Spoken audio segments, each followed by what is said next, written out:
Hello everybody, Xord64 back again with another Kirby and the Forgotten Land video. Last video performed way better than I ever expected it to be, so I'm extremely thankful for all of you who have tuned in to watch and those who have subscribed because of it. Today's video will be covering the most recent trailer and surrounding info that came to be in the most recent Nintendo Direct. For this video I'll be going over that trailer, then images and additional info alongside the trailer. The way they've been putting out trailers, in my opinion, seem to take inspiration from the same formatting as Mario Odyssey's reveal trailers, where we got the first reveal trailer and then some, then the next trailer showed off the main gimmick of the game being the capture mechanic, and here in the most recent trailer for Forgotten Land, we learn that the main gimmick is the new Mouthful Mode, which I'll discuss later in the trailer. First of all, we've finally got a name for the fox-like enemies, so we can stop calling them the fox-like enemies. They're called the Garfuli, and typically roam in a pack of 3 in the game. Kicking into gameplay, we can immediately see a drastic change in how the world looks graphically compared to the past 2 trailers. And that's not a bad thing at all, as it just signifies that HAL Labs are taking care of this game and making sure it's completely polished up before launch. In the first couple scenes, we get to see updates on natural plains, the beach-themed world, which is presumably World 2, the desert-themed world, the snow-themed world, and maybe the carnival world. We know that it looks extremely similar to the way Natural Plain looks already, so perhaps these carnival levels could be the Star Rift levels from Natural Plains, or their own individual world as is. Either way, it's really sick that we get to see more of these levels in more detail. Getting to see another look at both the desert and snow themed worlds is also amazing because we only had 2 clips of footage to go off of. Another amazing addition to Kirby's moveset was shown off as well, being the dodge roll. I imagine this to be bound to the B button for some reason, but either way, this allows Kirby to make a quick dodge roll in any direction, slowing down time for a short second. And this could be extremely useful during boss fights with difficult attack patterns, as it gives the player a real moment to evade in an actual 3D environment. Now to continue with Mouthful Mode.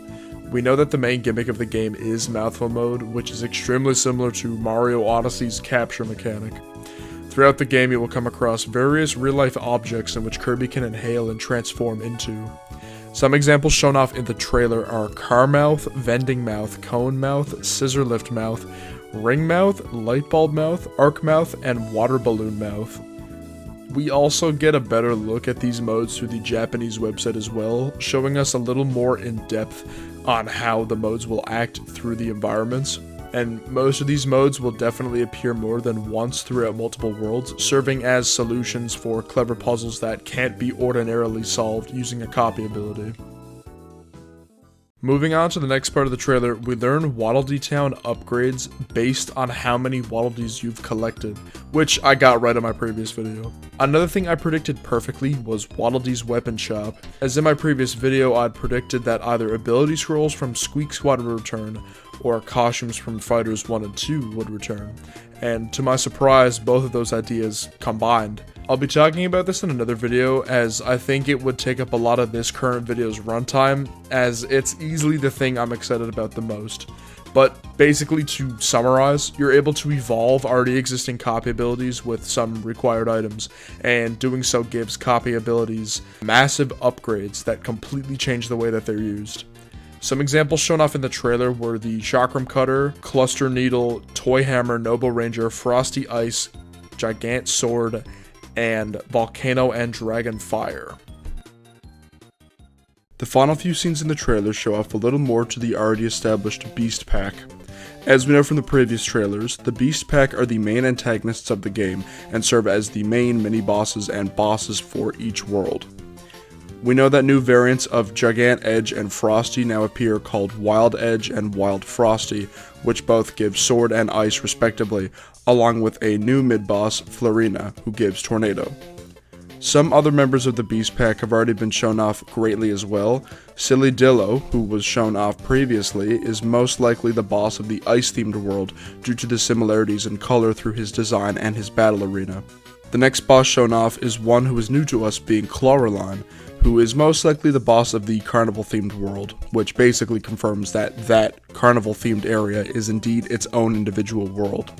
Lastly, which in my opinion was the biggest jaw-dropping moment in the trailer, we get to see what appears to be King Dedede in the wild stylization, similar to Gigant Edge and Frosty.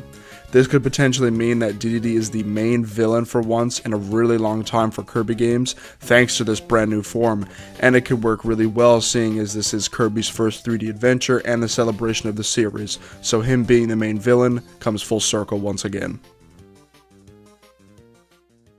I'd assume we're going to get at least one more main trailer for this game before its launch in March, and that'd be the standard overview trailer that Nintendo does for games a couple weeks in advance. Outside of this, we know most of how the game is going to play in terms of actual gameplay aspects, so all that's left to do now is wait.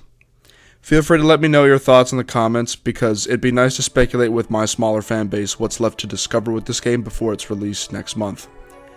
If you enjoyed today's video, then I'd highly recommend watching the video essay I did on Kirby's Return to Dreamland, especially if you like Kirby content like this. I would really appreciate it. If this video performs decently or on par to the previous one, then I'll most likely upload another video before launch. Like I said before, I already do have another video planned out already as is, and if an overview trailer releases new info, you know I'll be covering it here as well. Either way, thank you for watching again.